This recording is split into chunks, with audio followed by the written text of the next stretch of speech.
What's going on? This is Rubio. This is Real Talk with Rubio. We've got the great Scott Daly. Scott Daly, number one, congratulations on re-signing with the Bears. Well done to you. Thank you. Thank you. And number two, more importantly, congratulations on what you have 11-week-old now? 11-week-old is going to be 3 months on Thursday. And also awesome to be on with you. As always, Rubio, always good to see you and chat up. And life is great. Definitely a different off season than usual in years past, but it's been such a blessing. Like we were talking about earlier, just such an amazing experience. It's a blessing from God. And just to be able to be here be full-time dad and full-time husband has been such an awesome time these past couple months, and just loving every second of it. And I agree. And you will love every second. It's just going to get better and better and better, like we already talked about. So, okay, wife, mom, dad, Katniss, they give you a week off. All right. And all of a sudden, you and I are going to go for a road trip. We're going to go from the Downers Grove area to, let's say, we're going to drive to Nashville. So that's a significant drive. You and I are going. We've got a little RV if needed.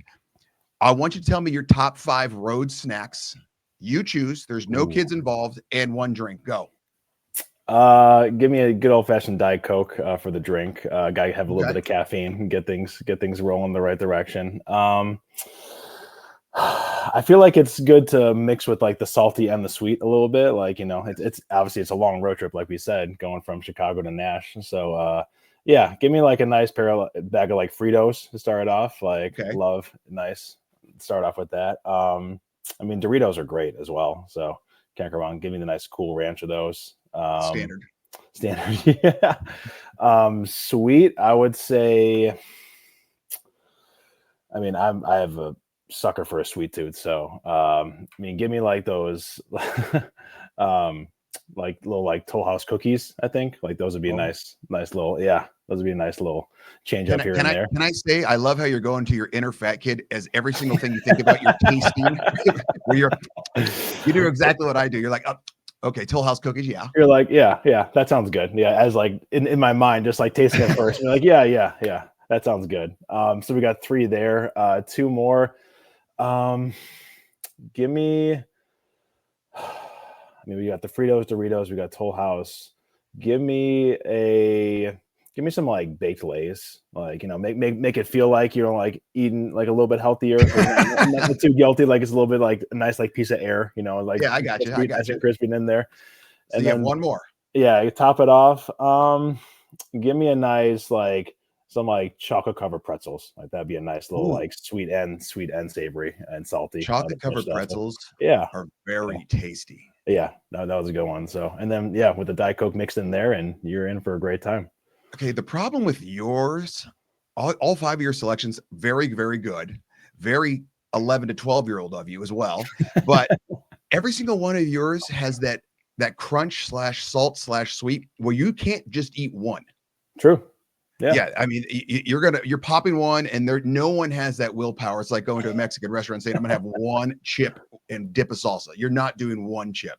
Well, we have time. We can just like spread it out, parcel it out over the couple hours or the duration of the road trip. So we're not, overwhelming ourselves too early. So I think it's a nice, nice game plan. Yeah. What would you have? What would you have? What's your go-to? This is not about me, Daly. Don't worry about me. This is all about you. No one wants to hear about me. They just want to hear about you. The next thing they want to hear about is, tell me about your long snapping journey. Because when I first met you, I think it was at Downers Grove South High School, one of those right around there. And your mom was very, very adamant of, hey, he's a baseball player. Because I remember after the camp going, dude, this kid is good. And she's like, oh, well, that's great, Rubio. I don't know you, but I don't care. He's in baseball. And I remember saying to her, like, almost not getting confrontational, but I was like, trust me, he's going to be a long snapper. And I was right. As always. I mean, come on. I think it was at Riverside Brookfield 2010. I think it was the Illinois spring camp. And I kind of got talked into going from my sophomore head coach, Mark Wiggins. He was a kicker at Illinois State. He kind of had an eye for kickers, punters, and snappers. And I was kind of under the same mindset as my mom. Like, I love baseball. It was my first love, and didn't really think of anything in terms of football. I was just good enough that I could, grab the ball, throw it between my legs, and be able to get it done. And then my coach came up to me and said, "No, you're pretty solid. Like you should go, go to a coach, try to work on this and see, just like where it takes you." And we got hooked up with you. And I remember, like you said, like you're very raw. I just didn't know what I was doing. And that's where you came in. And again, we thought about it and we're like, okay, let's go take a trip down to Vegas and see what this is all about. And then going to that camp and meeting the Reed Fergusons of the world and Corey Cheadles and all these guys who have been doing it for so long, it feels like. And I'm like, holy cow, I have a long way to go. So it was definitely eye-opening, but it was also exciting just after a couple of times of working with you, to be able to see the progress of, after a couple of times, just be able to, see the noticeable difference and be like, okay, this is something that I could really, take off and run with. So it's been 2010, it's been 14 years. 15 years. It's been insane to think about and look back. It's been an awesome journey. And, obviously you're at the very beginning of it. So it's pretty cool. Yeah. And you got to go to Notre Dame. That was your dream school, right? It was, yeah. Growing up, like you always hear about Notre Dame from being from the Chicagoland area, and never set foot on campus, never went to a game, didn't know a whole lot about it. I thought it was on the darn East Coast, to be honest. Like I didn't know where it was. That was in the middle of nowhere, South Bend, Indiana, only like 2 hours from where I was born and raised. So I was able to take a visit there. I remember you always talked about, going these unofficial visits. Like it's basically free. Like you go do your own thing. Like they'll basically let you walk on campus and do whatever you need to do. So we took that advice and went on an unofficial visit right after practice. And the second that you step on campus, it's just a truly special experience. And it's for any college football fan or football fan in general, it's just one of the few places where you step there and you just feel the culture, you feel the tradition. And the moment that I went there for that unofficial visit my junior year, I was just hooked and always wanted to go there. And luckily, thanks be to God, I was able to get a full scholarship, like you said, and spend 5 years there. Yeah, I'm still pissed at Notre Dame. Sailor and I went to the UCLA Notre Dame. I think it was like 2000, 2001, 2002, and we were doing great. And then we ended up losing. You guys had some stud wide receiver / baseball player. Samardzija. Jeff Samardzija. Yeah, he was a stud. But I mean, your fans were very, very nice. Next question, number 3. We're already in number 3 here. Tell me about a hard time in your life and how you overcame it. That's a great question. I think the biggest one most recently is when I had a season-ending injury 2 years ago. I tore my MCL. We were playing on Monday Night Football against the Raiders, and it was our last extra point of the game, and just was in the wrong place at the wrong time. Was about to lock my leg out and step out of my stance after snapping it, and I had a defender's helmet go right into my left knee and cracked there on the spot. Knew that something was terribly wrong, and it was my first real injury like that in my career. I've been up to that point, I was really grateful to not have anything serious physically happen while I was playing football and as a football player. So I think for that, it really forced me to take a step back and really reevaluate just everything in terms of who I am as a person. Obviously, your identity gets stripped as a football player. So it was a great opportunity to lean back on my faith and be able to just trust and know that this is all part of God's plan for me. And then I have to, continue to let go and just continue to trust in him, regardless of what happens on the field or off the field or whatnot. So looking back, it was the best thing that could happen to me. I was able to, again, grow my faith during that time, be able to take a step back, enjoy my wife at that time, and just try to have a positive mindset through it all, because life's going to throw you curveballs, as we know, and so you got to be able to, take it on the chin, keep on moving forward, have a good mindset and good attitude about it. Ooh, I love that. That was a damn good answer. That was very good. Well done to you. You're like real adult. I like it. Faking it. We're trying. Well, it's weird because how old are you right now? 31. 31. Okay. So yeah, you Reed are basically the same age. I was just talking to Reed about this, how whatever age the kids start at the camps, that's the age I have them in my mind. So like if you started 15 years ago, I'm thinking that you're 16 years old. You're 15 years old. And so it's weird to me. Like I see you guys married and you have kids and you're barbecuing and you're like a real adult. You can rent a car, you pay taxes. It's just, it's weird how you guys get older and I stay the exact same age. It's just weird to me. But it also keeps you young though. Like you're working with these high school kids like nonstop. So it definitely keeps you young, I feel like. 100%, 100%. The fourth question out of 5. Daly, you are a perfect example. 95% of my top long snappers are perfect example. I always say, you got to toe the line between confidence and cockiness, where a lot of people will look at you at a camp or even on the field right now and say, I don't like that Scott Daly. And I'll say, well, why don't you like him? I can't figure it out. And it's because you have so much confidence and you've always had it.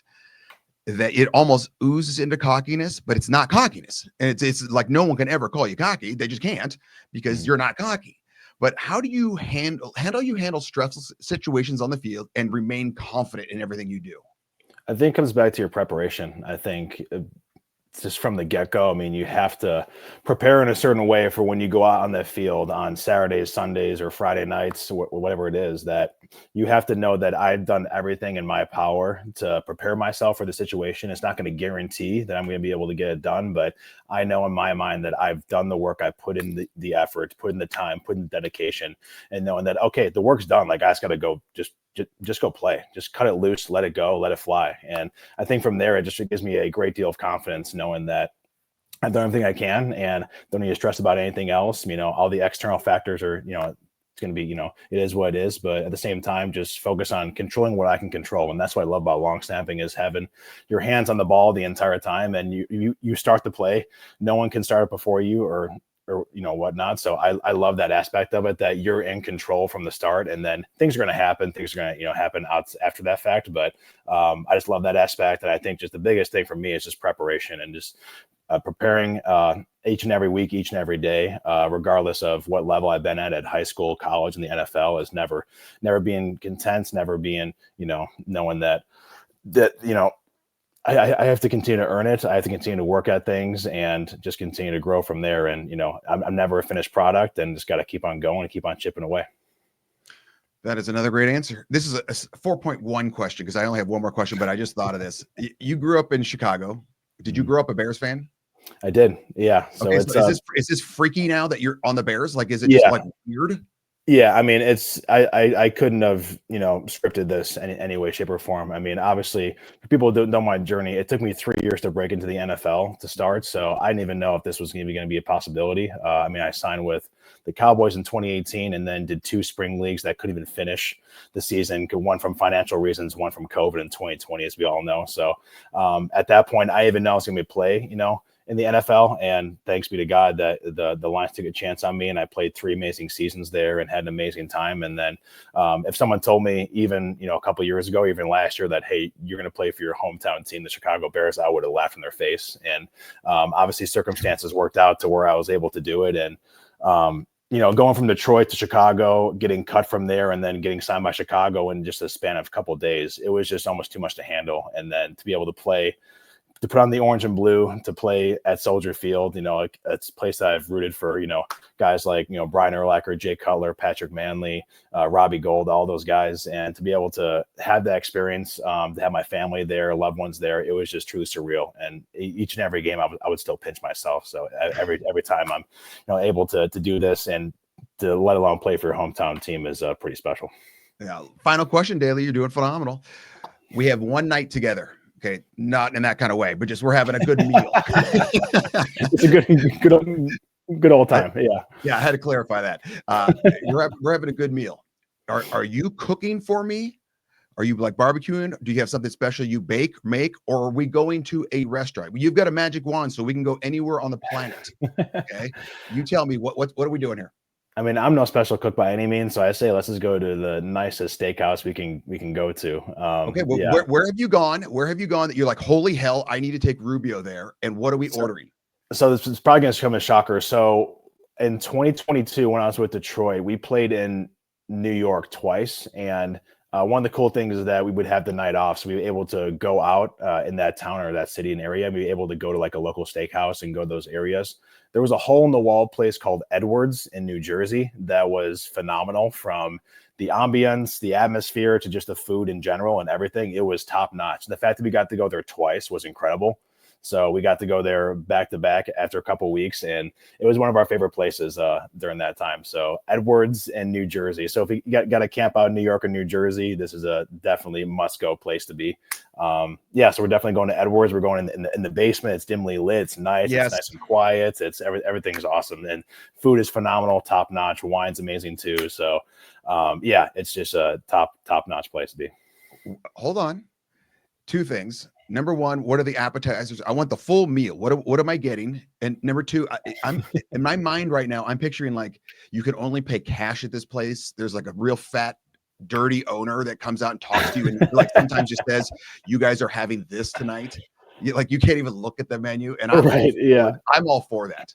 Yeah, well, a place that reminds me of that is in Chicago. I don't know if you've been there or we took you or not. It's Chicago Pizza and Oven Grinder. For people that are in Chicago. It's just like you said, it's super old fashioned, no reservations, cash only, just incredible. So that's a side tangent. But okay, so we're going to Edwards. I'm getting the best steak on the menu. It probably I love New York strip, like nice, and it's obviously tender, but a little bit of fat as well to make it nice and succulent and tasty. So we're getting that appetizers. We're getting nice calamari.